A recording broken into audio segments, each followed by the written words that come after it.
All right, hello and welcome to the first tier list as part of the Rubber Match YouTube channel, which is my website covering a wide variety of topics from sports to video games. But today we are going to be focusing on video games as I'm about to try to stream 100% runs of every console Super Mario game.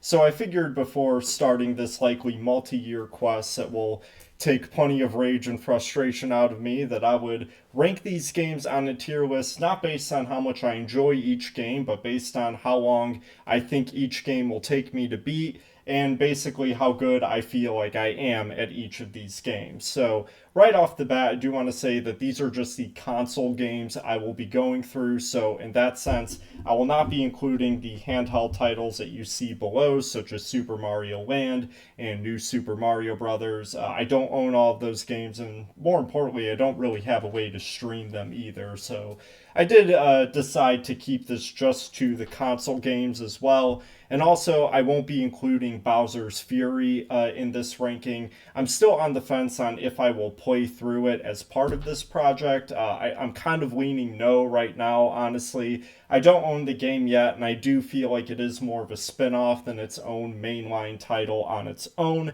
especially because it did not get a singular physical release either. So I do feel like I'll be leaving that off, and therefore, when you see that Super Mario 3D World square, I'll mostly, not mostly, I will only be referring to Super Mario 3D World when I go through that. And I'll also be basing this off of the whole game and the challenges that the whole game bring and how long I think that will take me. I think it's a separate conversation if we want to talk about which game's final level or final challenge is going to take me the longest. I think games such as Super Mario 3D World are mostly leisurely to get through, but of course, you have a real behemoth of a challenge at the end of that game. Same thing with Super Mario Odyssey. So I'm not considering that, and more so just going to be looking at how long I think the grind of the meat of the game is going to take me in this list. And also, for the first 5 games of this, I'll be using the Super Mario All Stars plus Super Mario World versions of these games to stream them. So I'll be considering those versions of the games for this tier list. That, of course, doesn't really affect Super Mario World, but I won't be considering the NES versions for those first 4 games. But with that being said, I'll jump into it with the first game of the series, that being Super Mario Brothers, released in 1985. I grew up with Super Mario All Stars on the SNES, so this is a game that I was very familiar with as a kid. Both of my parents liked this game a lot and were quite familiar with it from when it came out, around 10 years before. I'm 29 years old for reference, so this game was around from a very early point, and I will say it is quite challenging, but I do think the things that make it challenging are how unforgiving it is, particularly on the NES version. But even on the SNES version, I think the really tight controls, and you really do feel like you have full control of Mario on the NES version of this game. That isn't really the case on the SNES version. It's quite slippery. The jumps are pretty floaty. It's a bit tougher to time everything. So, in that sense, it does make things a bit more difficult, even though you can't save. But with that being said, this is still the shortest game on this list that I'll be playing through. I have beaten the original version on the NES all the way through, and I expect to do it on the SNES as well, in probably the shortest amount of time, if not the second shortest amount of time of these games. I enjoy it quite a bit. It's not the hardest in the series. I will say World 8 does give me difficulties, particularly 8-2 and 8-3, I think are the 2 toughest levels in the game. And getting past those, I do feel like sometimes is a matter of luck for me. I am expecting to run into some problems there, but I don't think that getting through this game is going to be the most challenging on this gauntlet. So I'm going to put this one up in the A tier to start things off. And next, we will, really go to the opposite end of the spectrum with Super Mario Brothers: The Lost Levels. This was, of course, released as the first Super Mario Brothers 2 to the Japanese audience in 1986. They rightfully deemed that it was too brutal and difficult to release to the Western audience, and It's tough to think what could have happened for the Mario series if this was a sequel that Americans got to play after the relative breeze that the first game is. But Lost Levels is absolutely brutal. I will say the SNES version gives you the ability to save after every level, so you're only mastering one level at a time. I've also beaten this game 100% before. It took me a very long time to do it, but I think at the same time, it's something that I don't feel is insurmountable because I have beaten it before.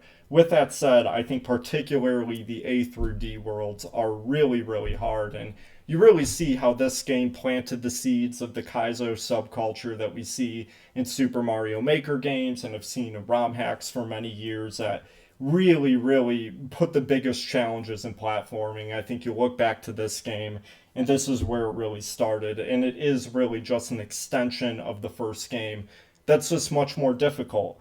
I do still have fun playing it. I always play as Luigi because I think having the ability to jump higher is really making a big difference, especially once you get later on in the game and you have to make really precise jumps. I feel like it's even tougher to do those things with Mario than it already is. But this game is going to be really frustrating. It's going to test me for sure, but I still have done it before, and I don't actually think that this is going to be the biggest pain in the ass of these games, and in fact, not even close to it. I'm going to put this one in the B tier. But next is a completely different story, and that is a Super Mario Brothers 2 that we did get in the United States, and that was actually a Mario adjusted port of Doki Doki Panic, a Japanese exclusive game. Replaced it with Mario characters, but this game has plenty of legacy to it. There's plenty of things that it introduced to the Mario series that we still see today, whether it be throwing turnips or the appearance of Birdo as a character, the POW blocks, the Shy Guys. There's plenty to look at that bears itself in the Mario series for good, essentially. But this game is very unique. You, of course, have the option to play as Mario, Luigi, Peach, or Toad. All of them play very differently. Of course, I had Super Mario All Stars as a kid and wanted to like this game a lot, but I really could never get good at it, and that has remained the same into my adulthood. This is, of course, the most atypical Super Mario game on this list, essentially. This is a game that wasn't a Mario game, and it really tells. I think there's a lot of those things that are hallmarks of the series that aren't there. And I think a lot of the things that make this game challenging, on top of how different the physics and the jumping is, especially varying from character to character, is how tough it is to really secure lives and to keep yourself afloat. You have to get coins in secret areas in order to get a chance to win in a lottery. Basically, is what it is. It's one of those slot machines that allows you to gain more lives, and it is purely luck. It's not like the spade machines that you see in Super Mario Bros. 3, where there is an element of timing or skill to it. That is not the case in this game, and you also have to know where those secrets are to give yourself more than 2 hits on your health.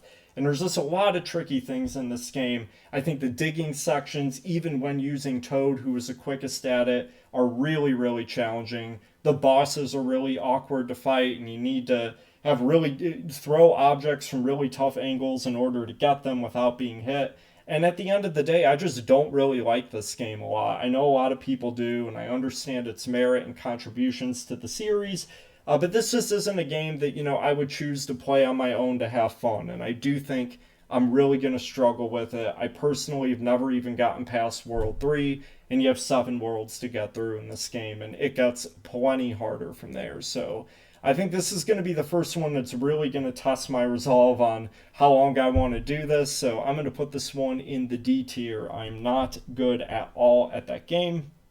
But once again, going to a polar opposite with its successor in Super Mario Bros. 3, probably my favorite game of all time. This is just the game that was ingrained in my brain from the youngest age, of course, with the Super Mario All-Stars version mainly, but I played the NES version plenty as well, and I absolutely love this game. I think the amount of things that it introduced for the series and for gaming as a whole is really incomparable for the time.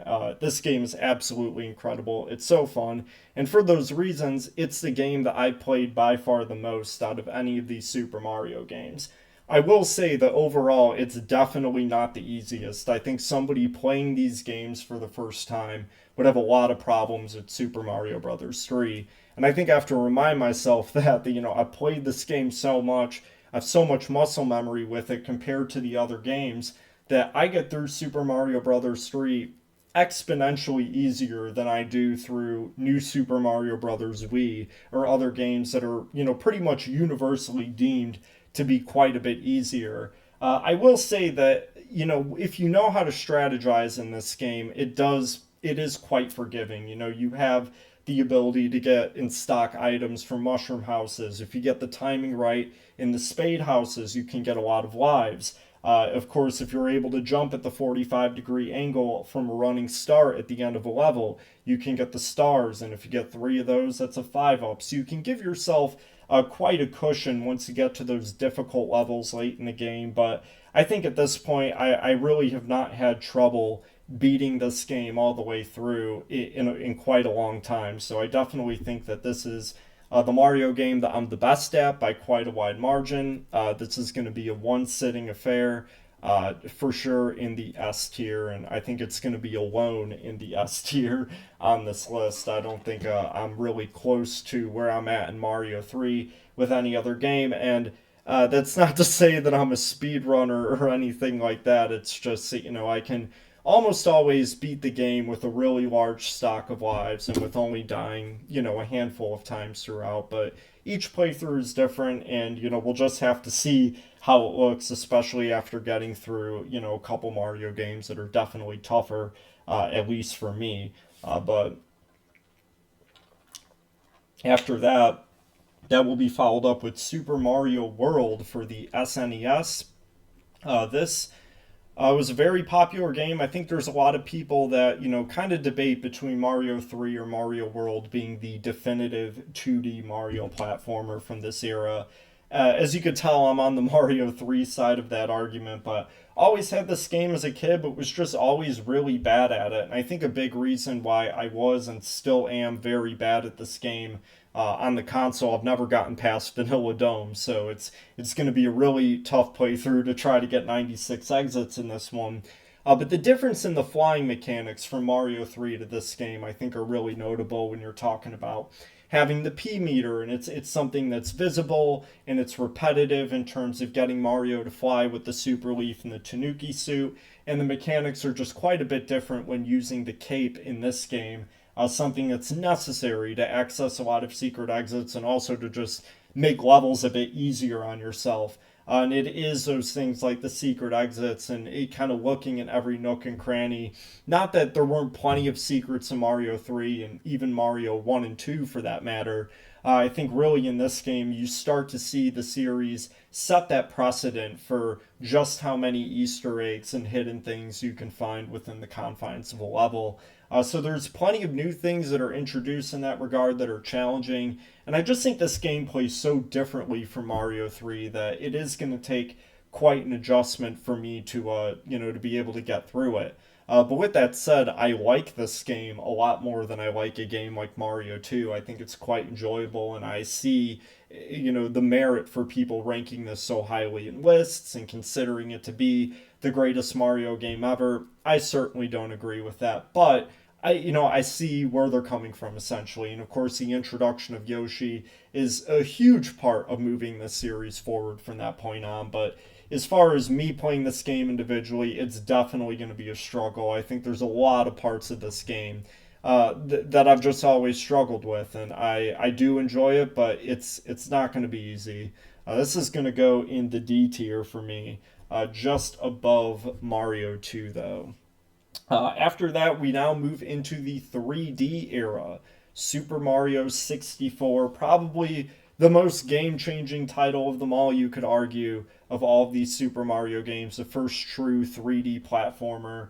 Really introduced that open world sandbox environment that we've seen in several Super Mario games since. And it all started here, and this game is truly incredible. I got Nintendo 64 when I was 5 years old, so that was in 2001, right at the end of the console's lifespan. But even at that point, being 5 and popping in Super Mario 64 for the first time, I still hadn't played anything like it. And I'm still somebody that was very used to the 2D Mario games at that point. And this game is just so incredible. And I think it holds a special spot for a lot of people of my generation and those that are a bit older that grew up with this game. Because it just opened your eyes in a way that no other video game had done before. And I played a lot of Crash Bandicoot and Spyro as well as a kid, but Super Mario 64 was just a completely different ball game. I really struggled with it as well. I was never able to get past the basement when I played as a kid. As an adult, I've gotten much better at the game. I've beaten it. I just haven't gotten 120 stars. I think I'm around 15 or 16 stars short of that mark right now.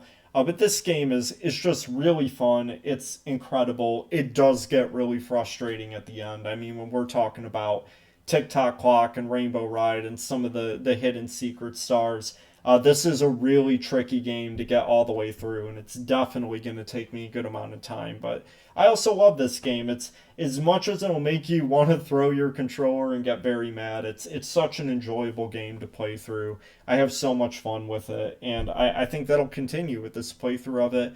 I'm going to put it in the B tier. We're actually going to go in front of Lost Levels. It's obviously a much more fun game than Lost Levels. But one game that I don't think is more fun than Lost Levels is Super Mario Sunshine, the 3D Mario platformer released for the GameCube in August of 2002. I got this game when I got the GameCube for Christmas in 2003 as a 7-year-old, and I just could not get going in this game. And that's kind of the same case today. Like, I really have still not gotten going in this game to a true extent. I mean, there's a part of me that felt that revisiting these games as adults with a better coordination would help, but it really hasn't in a lot of the cases. And Super Mario Sunshine is of course paramount in that. I did revisit the game around 5 years ago in an effort to try to beat it, and I don't think I got any more than 25 or 30 shines. So that's around the furthest I've gotten in this game.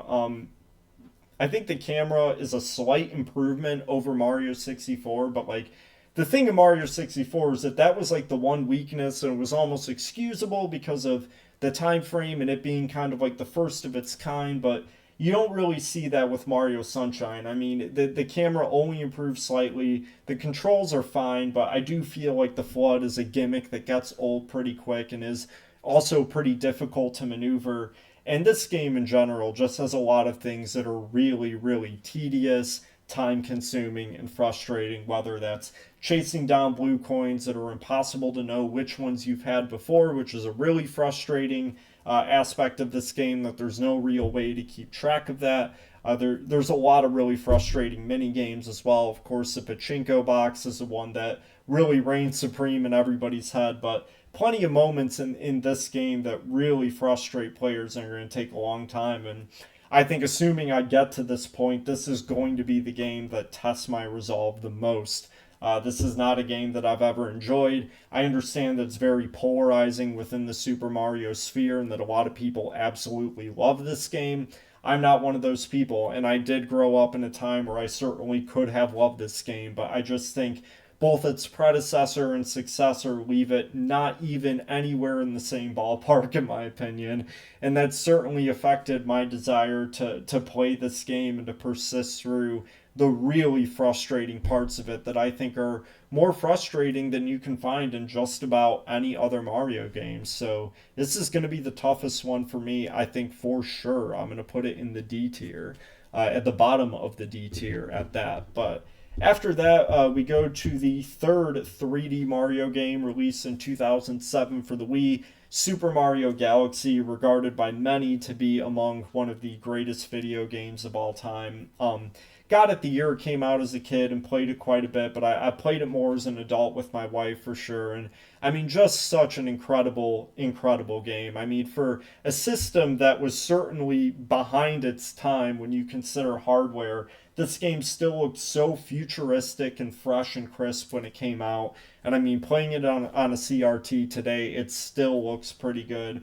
The Comet Observatory is a beautiful hub world to explore, and I love that different pieces unlock and become visible as you move through the game. And most of the game, I would say, is fairly easy as well. The game does serve as a departure from that open world sandbox type environment that was introduced in 64 and Sunshine. While this is still absolutely a 3D Mario game, the levels are really quite linear. You do have secret stars, but the majority of the time when you enter a level, you're never really questioning where you need to go. And I think that alone kind of helps stave off a little bit of the frustration that Sunshine in particular offered. Not that I don't love the sandbox style games, but I just think that it was appropriate for Galaxy's design and the way that a lot of these levels are so fragmented and spread out over the space that they occupy in space.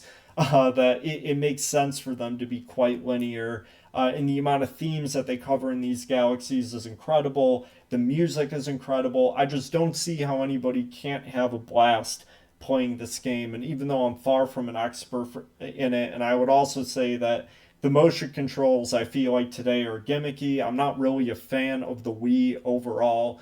And I do wish you could just play this game with a regular controller, and I'm not sure if that'll be the case with the remaster that's coming out for the Switch, but either way, that's really the only drawback of this game. You, of course, do have difficult things later on. You do have to beat the game again as Luigi to get everything, but this is still an enjoyable one. I'm going to put this one in the high B tier. I'll put it above 64. I just feel like, if I can, there we go. I just feel like overall the game is a bit less challenging than Mario 64. Of course, both games have their moments where it's really tough, but I think overall 64 provides more of a robust challenge, especially once you get later into the game. But coming up next, we have the return of 2D Mario, a new Super Mario Bros. Wii. This was released right before the holiday season in 2009, really seen as a big reason why the Wii kind of maintained its commercial momentum, was really responsible for a second wave in prevalent Wii sales. And this game really introduced the multiplayer aspect, the true multiplayer aspect of 2D Mario games, where you have more than one player on the screen navigating through a level at once. I do remember growing up, I was 13 when this game came out. I did play it a little bit with my family. I've never been a fan, of the multiplayer approach. I do love that it's an option. I think it's great to get, families involved in playing a game. And of course, Mario at this point is something that has been passed down generations. I feel like if you're playing this game and trying to get through it in the, easiest, less chaotic way possible, that you forego the multiplayer option. But even with that, I think this was an outstanding game and a great way to bring back the themes that we had seen in Mario 3 and Mario World to a modern take. I really don't like the control scheme of this game. I don't like that it forces you to either hold the Wii Remote sideways, or if you really want, you can play with the Wii Remote and Nunchuck. I don't like either of those options. I feel like they made the Wii Classic controller for games like this and then decided that you can't use it for this game. So, that does frustrate me, and I think if I had one, this game would be less frustrating. I'm actually in the middle of a playthrough of it right now, as I've never beaten this game myself. I'm currently in World 5. I don't find it to be crazy hard, but it's also not especially easy. I'm struggling with a game like this more than I do with Mario 3 for sure. And you have some really tough levels later on in this game. Of course, 9-7 being chief among them. So I'm going to put this one in the low B tier. I'll put it below Lost Levels just because I have beaten Lost Levels before, but this game is definitely has its difficult moments. Coming up next, we have Super Mario Galaxy 2, the next 3D Mario on this list, also released for the Wii in 2010. Even though I got this game the day it came out, it was kind of like the beginning of a phase in my life where I just didn't really play too many video games. Was entering high school and was, occupied with other things, but certainly an outstanding game, a really incredible expansion of the ideas that were expressed in the first Mario Galaxy.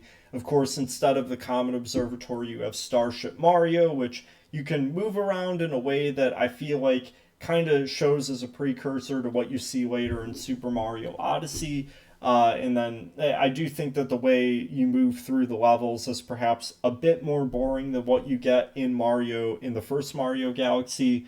But the chief difference between these two games, on top of bringing back Yoshi into this one, is the difficulty. Mario Galaxy 1, I feel like for the most part, is pretty smooth to get through, especially for just trying to get through to beat Bowser to, have a basic complete of the game. Mario Galaxy 2, perhaps unsurprisingly, as it expands on a lot of the initial ideas that were shown in the first game, also expands on having more difficult levels, and I think that becomes apparent as you get to the third set of galaxies in this game. That even before you're getting to Bowser, that this game is indeed getting quite difficult. And I would argue that this game perhaps has the hardest final level that I'm going to encounter in this journey, or, I call it a journey. I don't really know if it's a journey. I'm going to be on my ass the whole time. But in this quest to 100% all of these games, the perfect run level at the end of Mario Galaxy 2 is just about as hard as it gets. You're talking about a level where you cannot get hit, there are no power ups, it's insanely long, it tests every skill that you pick up throughout the game. And it started the tradition of Mario games doing that at the end of games, which I do think is really nice. And I think it's cool to kind of have a final exam type level where it throws a kitchen sink at you and it's really long and it's a marathon type level and you just gotta try to find your way through it and really battle your way to get that 100% instead of just picking and choosing your own adventure, and whatever collectible you get last is the one that does it. I do really like that they introduced that, but it's probably going to be the toughest one to get through on top of an already really tough game to get through. But I still really enjoy the game. It's still so fun, and I think that'll keep my motivation relatively steady through it. But this is going to go in the C tier. Definitely one of the tougher Super Mario games that you're going to encounter. Next, we have New Super Mario Bros. U, which was released I feel like in the middle of an era of New Super Mario Bros. Fatigue. It was the third such game in 4 years. Served as a launch title for the Wii U, and I think a lot of people being worn out on the series was kind of a reason that the console didn't have explosive sales off the bat, with this being the launch title. But it's a fine game. It's certainly fun. I actually would argue that it's a bit tougher than New Super Mario Bros. Wii by a slight margin, but they're very, very similar games, and that's perhaps what makes this one of the more forgettable games in the series, but it is still one that I enjoy going back to. I haven't completed it all the way through, but I have beaten most of it so far. I haven't played it in quite some time, and it looks like it'll be quite some time until I play it again, but I'm not expecting this one to be the most significant challenge of doing this, but I also don't expect it to be a breeze by any means. You certainly have plenty of tough levels starting in the fifth and sixth overworlds, and from there it's certainly no easy task to get through, let alone getting all of the star coins. And I don't enjoy this game quite as much as I enjoy, some of those other 3D titles that are also really frustrating. So this one's going to go in the C tier. Going to put that one below Mario Galaxy 2. And next we have New Super Luigi U. Very similar game to New Super Mario Bros. U. Essentially the same levels, all of the same overworlds, but the big difference is that the levels are much more difficult and you only have 100 seconds to get through them. I think this is a really cool idea where it's only Luigi that you're controlling. You could control Nabbit, who I believe is an invincible character in this game, or something close to. I have not played this game that much. I do really enjoy it and love the concept of it, but I personally have not gotten past the second world. It is really, really hard, and I think objectively one of the harder games in the series, and that's of course what they were going for with this. But a lot of the same challenges. You have to be moving fast, you have to be precise, and you still have to find 3 star coins in this 100-second window, all while beating a really difficult level. So this one's also going to test my resolve. Even if I'm a huge fan of the character Luigi and like the game, I like this game more than I like New Super Mario Bros. U, but it's certainly going to be more difficult to get through. So I'm going to put this one probably just above Mario Sunshine in the D tier. I'm going to be seeing plenty of game over when playing that. But next up, released later in 2013, is Super Mario 3D World for the Wii U. I'm of the opinion that if this was released as a launch title, the Wii U would have performed a lot better. This is kind of a sequel to Super Mario 3D Land for the 3DS, which is a really fun game that I highly recommend for those that have the 3DS and have not played it. But this is kind of an expansion on that, but it also takes an ode from Super Mario Brothers 2, in that you have 4 playable characters to start the game, that being Mario, Luigi, Princess, and Toad. And you can also unlock Rosalina later on in this game as well. This game is just such a blast. There's no way around it. It is one of my favorite Super Mario games. I think the way that it combines the aspects of the 2D games, such as having the overworlds and fighting, a boss at a castle at the end of each world. I love that that's still maintained, but you still have so many levels where you're given so much room to explore. I think the way that the game hides stamps and green stars throughout really adds a lot of replay value. It's a very, very tedious 100% in this game, and I will say I'm not going to be beating every level with every character for this. I'm just going to be doing a once through clear for it. But I think what's so great about this game is that it actually makes you want to do that. It is that fun. And you have switches in certain levels that correspond to certain characters that, lead to green stars or stamps. So just a lot of really fun Easter eggs. And while most of the game is, I would say, pretty easy and leisurely to get through, you have Champions Road at the end of the game that is an absolute juggernaut, one of the hardest Mario levels of all time. And, it's going to take a really long time to get through.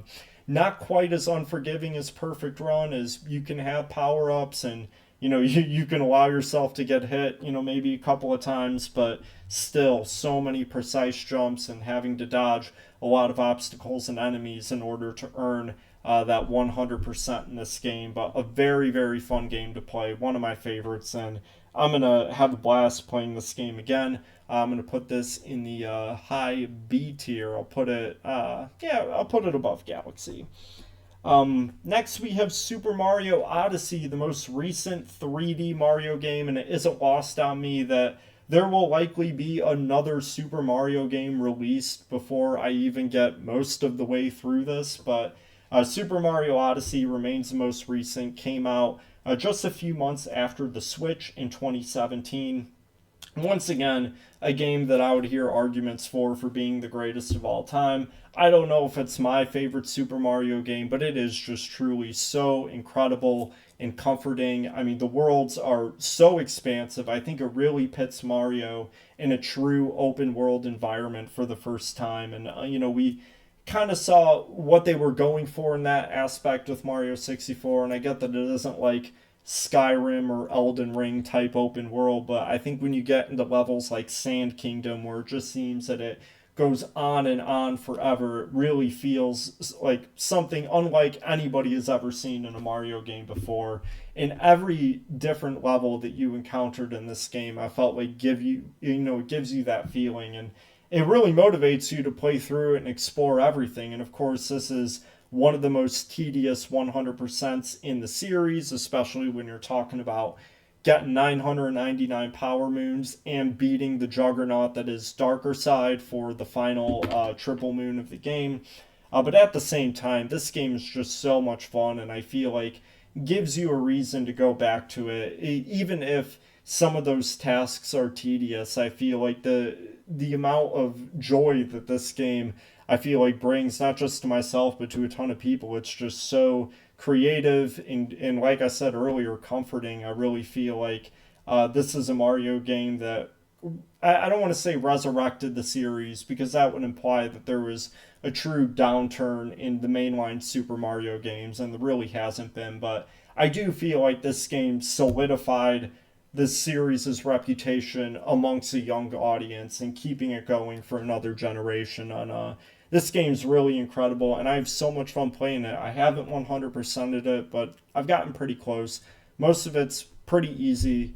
Of course, you have plenty of real big challenges towards the end of the game, but I think ultimately it takes up a pretty small portion of the game, whereas games like Galaxy 2 and World and Sunshine and Mario Brothers 2, you're looking at a very significant portion of the game, at least to me, being very challenging. I don't really feel like that's the case with Odyssey. This one's just so much fun.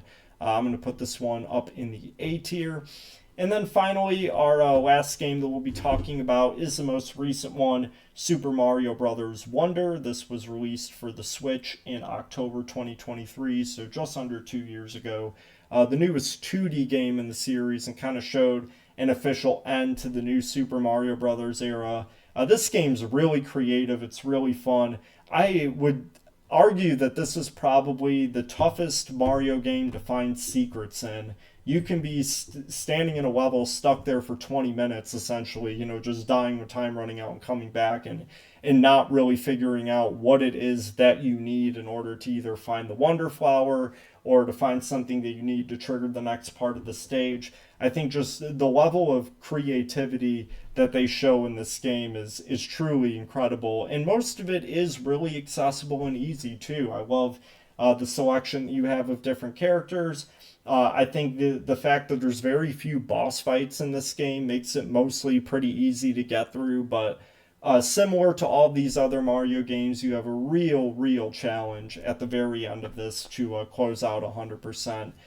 So I know that would take me a very long time, especially when you're considering that it could potentially be the very end of all of this, of getting through all of these games if I make it that far. But I was really impressed with Mario Wonder when it came out, and I'm certainly excited to play it again. And I think most of it isn't going to be the most challenging, especially when comparing it to everything else in the series. So I'm going to put this one in the B tier.